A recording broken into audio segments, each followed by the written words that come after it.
One thing I really want to say, and I want to make this very clear to all my viewers out there. I love hip-hop. I grew up with Big Daddy Kane, you know, the Jungle Brothers, Tribe Called Quest, De La Soul, Kwame, whoever you want to talk about in hip-hop. I listen to their music, I party to their music, I listen to hip-hop to this day. I sometimes feel bad for criticizing hip-hop, but I guess what I'm trying to do is to get us men to just take a hard look at ourselves. So I raised money, bought a video camera, hired a film crew, and began my journey to examine the representations of manhood in hip-hop culture.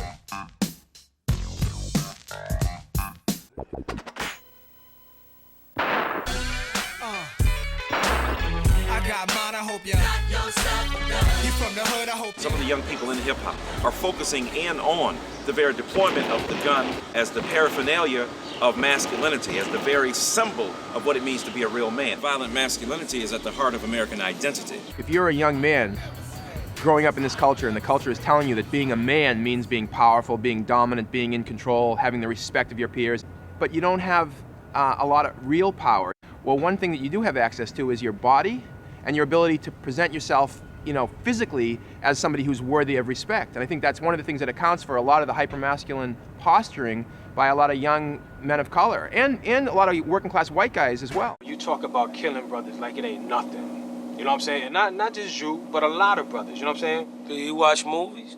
Yeah. What kind of movies do you watch? Good question. I mean, if you watch Hollywood movies, you see this same kind of violence, the same kind of hypermasculine violence perpetuated in movie after movie after movie. In sports culture, video games, in military culture. I mean, America is a very hypermasculine, hyper-aggressive nation. We're gonna smoke them out.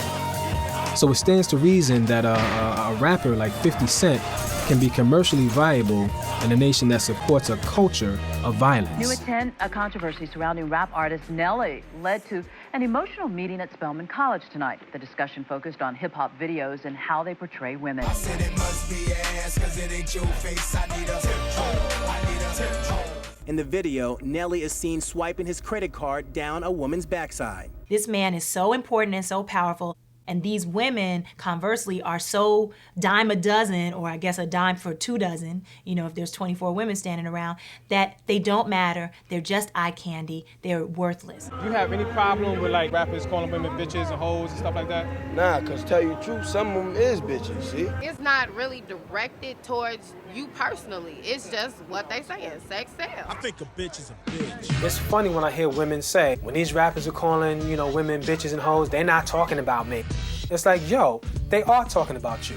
If George Bush was to get on national TV and make a speech and he started calling black people niggas, would you be like, I don't know who George Bush is talking about, but he ain't talking about me? Are you that funky, dirty, money-hungry, scandalous, stuck-up, hairpiece contact wearing bitch?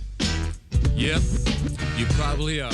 You know, all these things that you hear all of the time in hip-hop, you hear it all of the time and it goes unrecognized and unchecked because it's so normalized. I'm dealing with homophobia in hip-hop, right? Homophobic lyrics and things like that. I can't partake in that conversation, Holmes. That homo shit, as you talking about? Yeah. I can't even talk to you about that. The only way that you can be a man, a black man, a Latino man, is to be hard, you know what I'm saying? To denigrate women, to denigrate homosexuals, to denigrate each other, to kill each other. There's something wrong with that. 70% of the buying community now is a white community. The white people want to hear that killing, haven't you? It appeals to our sense of learning about other cultures and wanting to know more about something that we'll never probably experience. It's my style. I mean, you guys, colored people could say that it's their music, but I mean, I can get down to it just as much as they can. Who are you, man? Did you just say colored people?